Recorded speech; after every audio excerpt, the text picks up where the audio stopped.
हम लोग शिव को गुरु बनाया और कहते हैं जितना सुंदर गुरु होगा उतना सुंदर चेला होगा, जैसा गुरु होगा वैसा चेला होगा।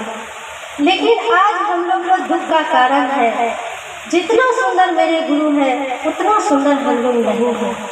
क्योंकि कहते हैं गुरु दया के आश्रय में जब मन रहता है, गुरु दया से शिष्य का मन भीगा हुआ रहता है, जो अभी तक हम लोग का मन भीगा हुआ नहीं है।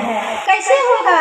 जब तक गुरु से दया नहीं मांगेंगे, जब तक गुरु दया के आश्रय में नहीं रहेंगे, तब तक ऐसा संभव नहीं है।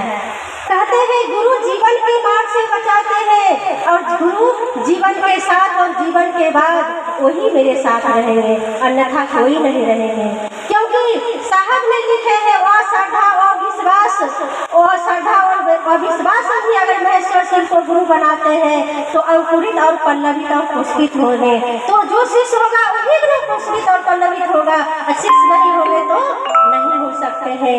कभी कभी हम लोग को देखने को मिलते हैं, जैसे गमला का पौधा देखे होंगे और धरती का पौधा, दोनों में अंतर होता है। गमला का पौधा बहुत सुंदर दिखते हैं लेकिन कुछ दिन के लिए, और धरती का पौधा मूल से जुड़ता है तो उनका बहुत आगे जाते हैं, बहुत विशाल रूप ले लेता है। लेकिन गमला का पौधा विशाल रूप नहीं लेता है। तो हम लोग गमला का पौधा बनना चाहते हैं या धरती से मूल से जुड़ना चाहते हैं? आज तक हम लोग साहब दीदी की बड़ाई करते हुए जा रहे हैं, साहब दीदी ऐसे किए वैसे किए। क्या ऐसे कहने से हम लोग शिव का शिष्य होंगे?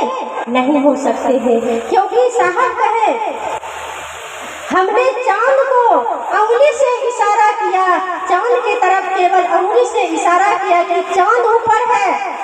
अगर अंगुली को ही पकड़कर हम लोग बैठ जाएंगे तो हम में मूर्खता है, लेकिन हम लोग कभी शिव से नहीं जुड़ पाएंगे। शिव ऐसे गुरु हैं जो हर बात शिष्य के पल प्रतिपल ख्याल करते हैं, और जैसा शिष्य यानी जिस स्तर का शिष्य होगा उस स्तर से गुरु आकर के समझाते हैं और ज्ञान देते हैं। हम लोग कभी गुरु से सीखना ही नहीं चाहते हैं, हम लोग कभी गुरु से पढ़ना ही नहीं चाहते हैं, तो गुरु क्या करेंगे?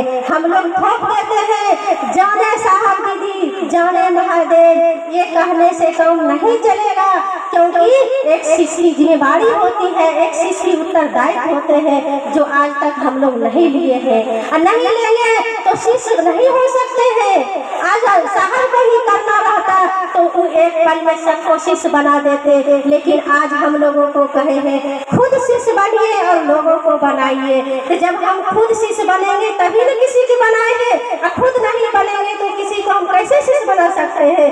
आज हम लोग में यही गड़बड़ी है, जो खुद शिष्य नहीं हो रहे हैं, लोगों को बनाने के लिए चल दिए हैं। कैसे होगा?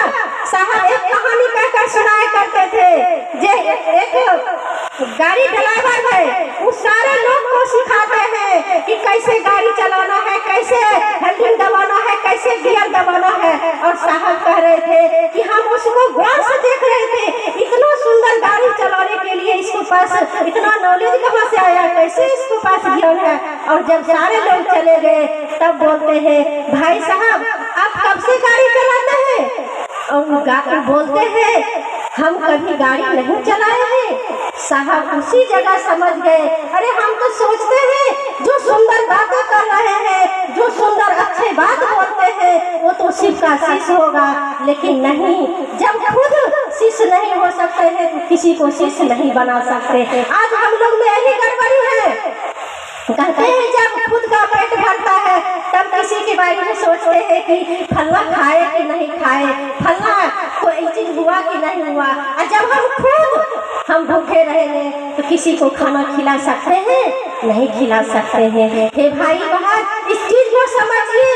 आज जो हम लोग को अवसर मिला है, जो मौका मिला है शिष्य होने के लिए, इस पर ध्यान दीजिए, नहीं तो आगे नहीं बढ़ सकते हैं। कहते हैं खुद का बोध होगा तभी तो किसी को बोध करा सकते हैं, और खुद का बोध नहीं होगा तो आप किसी को बोध नहीं करा सकते हैं। अपना भाव विचार यानी जब तक हम में भाव नहीं उतरेगा हम किसी में भाव नहीं उतार सकते हैं। और इसीलिए साहब कहते हैं बार बार, गुरु दया के आश्रय में रहिए। कोई शिष्य हो सकता है कि गुरु दया के आश्रय में रहकर हो सकते हैं, अन्यथा नहीं हो सकते हैं। पल प्रतिपल अपने गुरु से दया मांगिए और लोगों को मंगाइए। और बार बार हम लोग कहते हैं कि कार्यक्रम करा लेंगे, चाहे घोषणा करा देंगे। क्या घोषणा करा देने से शिष्य शिष्य हो जाएंगे? जब हम खुद नहीं हो रहे हैं तो उनको बारे में हम कैसे कह सकते हैं शिष्य हो जाएंगे? साहब श्री ने बताए हैं 10,000 साल की इतिहास उठाकर देख लीजिए। 10,000 साल में 112 शिवकाशीष हुए। आज 40 साल में 8 करोड़ कोई बोल रहे हैं, कोई 5 करोड़ बोल रहे हैं। क्या सभी लोग शिवकाशीष है? नहीं है भाई बहन। शिष्य होने के लिए आपका हाव भाव विचार सब कुछ बदलना होगा। आप समाज में एक नमूना पेश कर सकते हैं, एक समाज में धर्म स्थापित कर सकते हैं।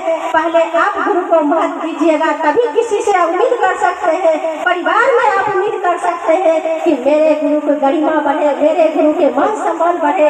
ये तब होगा जब आप चाहिएगा। आप शिष्य हुए हैं तो पहले खुद आप कोई चीज करना होगा भाई बहन, अन्यथा नहीं होगा।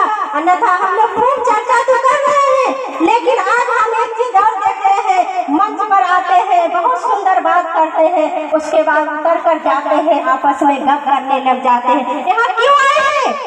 अगर गप ही करना था तो हम घर में भी गप कर सकते थे। अगर यहाँ सोना ही था तो हम घर में सो लेते। यहाँ आए हैं कुछ लेने के लिए, कुछ आध्यात्मिक ऊर्जा, कुछ आध्यात्मिक यात्रा, कुछ हमारा कैसे सुगम होगा, सरल होगा। आज हम लोग सभी लोग कहते हैं अपनी अपनी शिष्टा बचाइए। कैसे बचाएंगे? बोली से बोल देने से तो शिष्टा नहीं बचेंगे। उसके लिए हम लोग को उत्तरदायित्व लेना होगा और शिष्य का कर्तव्य निभाना होगा।